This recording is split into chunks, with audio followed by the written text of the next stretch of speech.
Indonesia yang sedang berlaga, RRQ Hoshi Sok Atu dari Indonesia dimanapun kalian berada. Kalau memang kalian fans dari MLBB ada di Indonesia nih ya, Sok nongol saatnya Indonesia di kolom komen. Hey, betul banget, dan juga hashtag jangan lupa FIFA RRQ. FIFA RRQ-nya saatnya Indonesia ya, tapi keep respect terhadap Todak juga. Karena kita tahu Todak adalah salah satu tim yang sangat-sangat besar pula di region dari Malai sana ya. Betul, sebagai runner up juga ya di NPL Malaysia, tapi ini dia sang pendukung dari Todak juga pastinya memberikan dukungan yang penuh dan jangan mau kalah.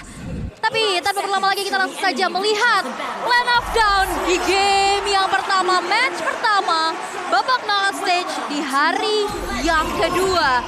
Dan Ciku yang berubah kembali, ternyata ini adalah Hayabusa Mitkah? Karena partisnya yang di jungle. Ada perubahan lagi yang terjadi.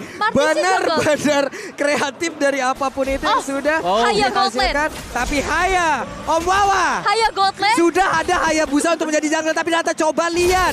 Ciku menggunakan Hayabusa di area Goldland. Ya, yang berarti Haya Goldland oke.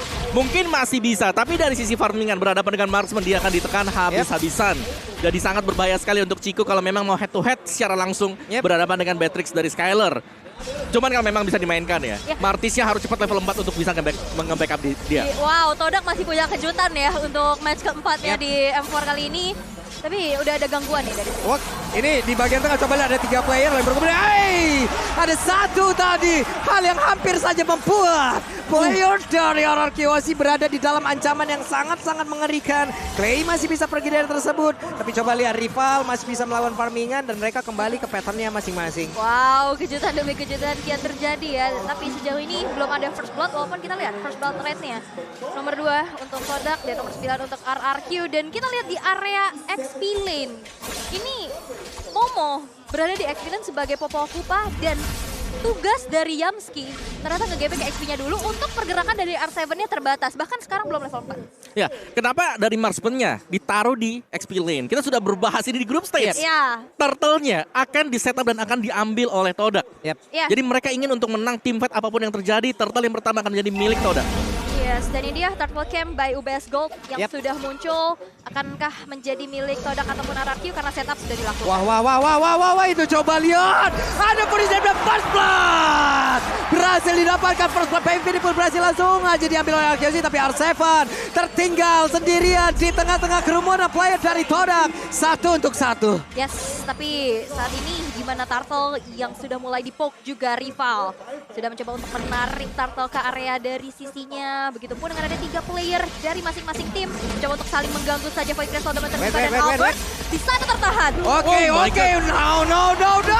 Ada beberapa player dari RRQ Hoshi malah langsung menghilang. Dan Turtle Slain by UBS Gold pun berhasil langsung diamankan oleh Todak. Bahkan untuk kali ini Yamski dengan darah yang gak begitu banyak masih siap untuk langsung maju. Tapi R7 Furious dan Dragon Tail semuanya dikeluarkan guna untuk bisa mengusir player dari Todak. 2 nyawa ditukar dengan adanya Turtle. Tapi kita bisa lihat juga dari gapnya udah mulai dipersempit lagi. Dari peperangan yang begitu kian terjadi, agresivitas, metode langgar dibalas langgar. Karena lihat tabrak gaming dari peraduan 2 assassin dan bisa kita intip dari item pertamanya, Om. Ya, dimana memang untuk Hayabusa sendiri dia sudah punya Furious Hammer, secara damage-nya bakal besar. Tapi untuk melakukan ganking ke arah Gold Lane untuk mencari Ciku guys, dia akan susah. Karena Quad Shadow akan bisa menyelamatkan Ciku guys ketika ada ganking 2 sampai dengan 3 pemain. Sehingga tugas dari Martis sekarang, rival adalah untuk bisa mendapatkan objektif saja. Oke, sekarang rival masih berhasil untuk bisa mempertahankan dirinya, tapi tidak untuk Purple. Ada satu keuntungan yang berhasil diambil dan juga di bawah R7 di area XP-nya masih berhadapan dengan Momo dan untungnya R7 masih bisa menyamakan dan bahkan mengungguli dari sisi leveling loh. Nah iya. Itu padahal udah di GB juga, udah ada bantuan dari Yamski, tapi ya ini dia R7. Walaupun emang sedikit terhambat ya dari segi rotasi, tapi seenggaknya levelingnya masih sama.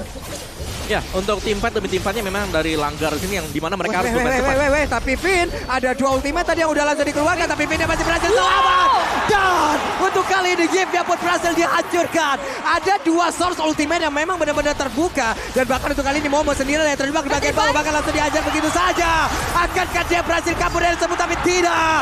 Karena RRQ Hoshi begitu mengamuk dan juga membalaskan apapun yang terjadi di area mid. Wow, dan bahkan sekarang keuntungan bisa diamankan oleh RRQ. Dan ada sedikit kendala terjadi. Oke, dan kita bisa lihat gimana RRQ yang tadi sedari awal juga udah kena rusuh. Tapi tadi first blood yang gak jadi. Itu penting banget sih, karena Finn tadi udah sekarat banget kan. Kalau itu kena first blood itu lumayan banget jadi tabungan untuk Todak, tapi untungnya enggak. Ya, dan di XP lane-nya yang memang di setup-annya sedemikian rupa diusahakan oleh tim Todak, ternyata bisa dibalaskan oleh RRQ Hoshi. Dan bahkan turtle yang pertama jatuh ke tangan RRQ Hoshi dengan Finn. Jadi menurut ini adalah plus banget tadi untuk di early game bagi RRQ Hoshi. Tinggal bagaimana mereka memanage nanti ketika menginjak ke mid game. Karena kita belum tahu di sini Chico dengan Hayabusanya apakah memang bisa maksimal dengan penggunaan hero tersebut.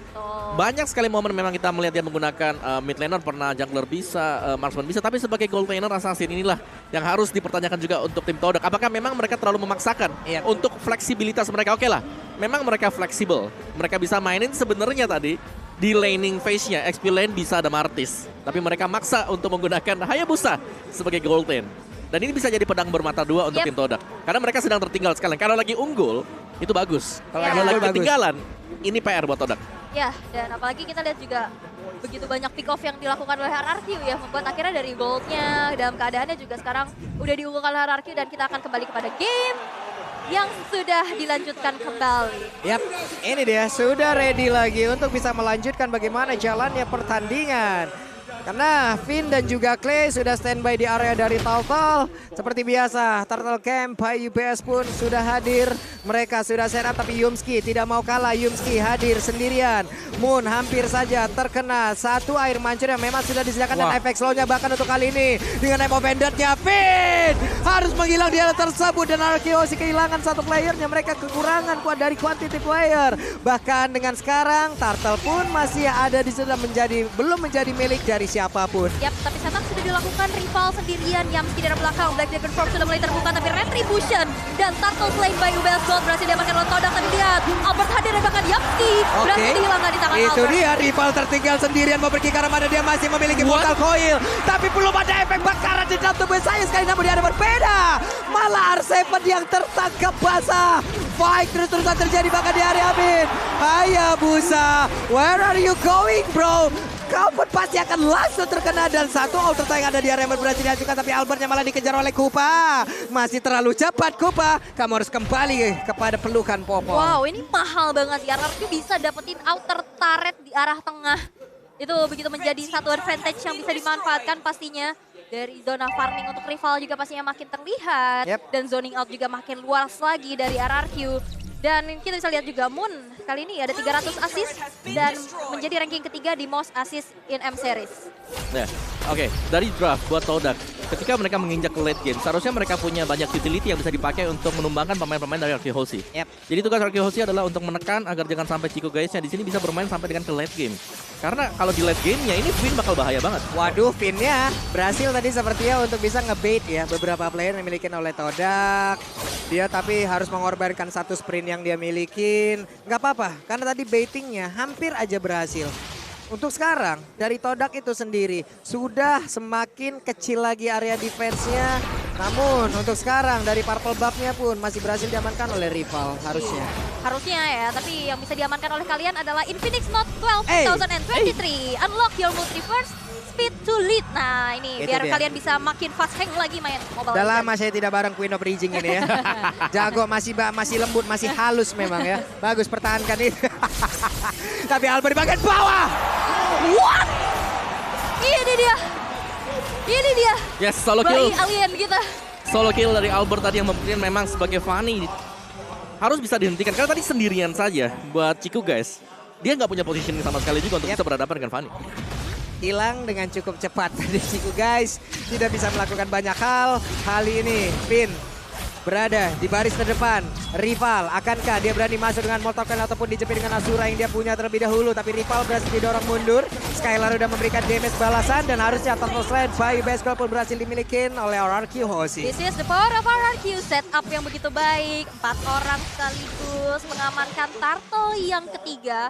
Ini Ini akan menjadi keuntungan lagi dan lagi. Sekarang network sudah berselisih di angka 2000 dan bahkan Skylar sudah mengantongi Malphite Roar. Wait, mau pergi ke mana? Dan rivalnya ternyata masih bisa selamat. Bahkan kali ini rivalnya akan membalaskan keadaan kah? Tapi R7 mulai masuk, coba lihat.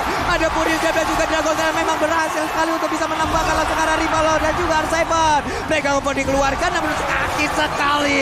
Beatrix-nya, free hit. Skylar mendapatkan satu positioning begitu indah dan juga bisa memberikan damage yang begitu menyakitkan. Wow, sakit banget. Bahkan 3 player dari Todak berhasil untuk dihilangkan. Begitupun adanya satu inner turret di arah top lane. RRQ semakin jauh meninggalkan Todak dari segi gold dan bahkan inisiasi ke area jungle-jungle terinvasi sudah. Outer turret di area bottom lane pun sudah tidak akan bisa lagi dipertahankan.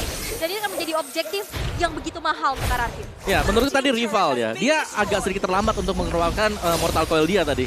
Sehingga bisa terangkat ke atas dan bisa dieksekusi oleh pemain-pemain dari RQ Hoshi. Tapi bagaimana serangan dari RQ Hoshi juga? Mereka sudah mulai mengkotakkan Todak untuk tidak keluar melewati perbatasan sungai ini. Wes, Renner apatinya mulai masuk dan juga berasa ya damage-nya ya. Udah berasa gitu, kena gitu. Itu tajam banget ya, eagle eye. Eagle eye, mata elang. Kayak jauh juga kena gitu loh. Iya kan, sniper ready, give me. Oh itu Leslie ya. Kayak orang ngebut juga lewat gitu masih kelihatan gitu ya. Iya. Kejar, hampir saja. Di area berbeda. R7 dan juga Ciku guys tadi bertemu dalam satu landing yang sama. Sekarang masih clear terhadap wave minion. Berhasil R7. Akankah dia masuk ke dalam kerumunan dari rekan-rekannya atau dia akan pergi dulu atau mengamankan dulu dari area expand yang dimiliki karena dia memiliki mobilitas yang sangat tinggi. Black Dragon Form bisa sangat-sangat cepat untuk bergabung bersama dengan rekan-rekannya. Iya, bahkan tadi juga Black Dragon Form digunakan bukan hanya untuk inisiasi, dari minimap coba lihat. Untuk gangguan lagi tapi lihat. Ciku guys, bye-bye. See you soon Ciku guys. Dan pertempuran harusnya di area dari Lord ini kayaknya bakal berkurang atau bisa dibilang menghilang ya Om ya. Ya, ini akan menjadi meminimalkan usaha Todak untuk bisa mendapatkan Lord yang pertama. Karena satu, ada Retribution yang memang dipakai oleh Albert tapi damage-nya memang besar untuk RQ Hoshi. Yang kedua, double Petrify masih siap untuk RQ Hoshi. Dan ini dia Lord slain by UBS Gold untuk RRQ. Ini akan menjadi satu daya dobrak tambahan lagi dan kita bisa intip itemnya nih Om. Ya, dari itemnya BOD, Malphite Roar, Wind of Nature untuk Skylar. Lebih daripada cukup untuk bisa menumbangkan hero tipis seperti Momo Ciku guys. Karena ada banyak hero-hero assassin bahkan untuk match sendiri. Tapi Moon, positioning dari dia harus bisa dicari. Ada claim memang, ada R7 dan ini tugas dari kedua pemain ini untuk bisa memberikan instant burst. Sehingga dari sisi belakang RQ Hoshi akan bebas untuk masuk tanpa adanya real world manipulation. Oke, bersama dengan satu Lord akan seperti apa hasilnya? Bersama satu Lord, RRQ semakin kuat. Wah. Ini kayak R7 yang di Baliho ngomongnya begitu kali. Iya ada ya, rame itu ya. Tapi tersisa 3 base turret aja nih Pak Pulung dari Todak yang masih menjadi PR besar pastinya untuk dipertahankan. Ini Hammer-nya belum dijadiin, masih OTW Hunter Strike banget nih kayaknya ya. Dari Beatrix itu sendiri, Lordnya sudah ada di area dari top lane yang dimiliki oleh Todak. Mungkin Lord ini masih begitu lembut, masih belum terlalu kuat. Tapi setidaknya ini pun akan bisa menjadi daya dobrak tambahan untuk RQ Hoshi agar bisa mendapatkan satu kemenangan. Namun ternyata untuk kali Nemo Pendant yang berhasil mendapatkan langsung ke arah dari Finn. Bahkan mereka hampir saja. What? Beatrix menghancurkan Yuki dan juga Albert mendadak bertamu walaupun tidak diundang sama sekali oleh Todak dan berhasil mendapatkan lagi karena satu player. Mau pergi ke arah mana dan juga Skylar memberikan dia maju ke depan. Kupanya tidak akan bisa melakukan banyak hal lagi karena Kupanya ditembakin dan diam saja di area tersebut. Walaupun masih ada high ground defender dari Moon tapi memang lini belakang tapi kali ini dengan adanya satu Wind of Nature mendinai shadow kill yang dikeluarkan oleh seorang Ciku guys tanpa adanya trade eliminasi. RRQ masih memegang keuntungannya. Ya ini bakal balik lagi dari Todak yang belum punya item cukup dari sisi defense-nya ya. Karena dari offense RQ Hoshi mereka sudah cukup matang sekali. Adanya Black Dragon Form, adanya juga Ocean Oddity bersama dengan Breath of the Ocean. Sudah lebih daripada cukup untuk bisa menumbangkan Yves. Tapi positioning dari Finn harus juga bisa di-cover oleh rekan-rekan yang lain. Tadi dia tumbang sendirian, yang untungnya memang Yves dari posisi tidak bergerak juga. Ini dengan dua dari masing-masing hero yang udah diamankan ya. Mereka sebenarnya sama-sama memiliki keuntungan bermain di gang sempit kayak begini loh. Martis orang berkumpul di gang sempit kayak begini, Asuranya connect, Mortal Coil-nya semuanya bisa. Dan sekarang ada Konsil yang dikeluarkan, masih sempat untuk mengeluarkan lagi ke arah satu Rogue. Berhasil ditarik lagi dengan satu Pemain Pendant. Akankah ini menjadi milik yang dimiliki oleh RQ Hoshi? Karena mereka semua bersama dengan Albert. Bahkan ada tersebut. Dan wipe out. Todak mencoba untuk bermain all out. Tapi balap berakhir. Wipe out. Wipe out diciptakan oleh RRQ. Tersisa Skylar dan R7.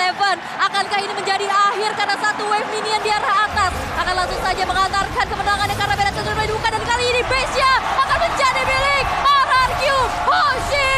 RRQ Hoshi.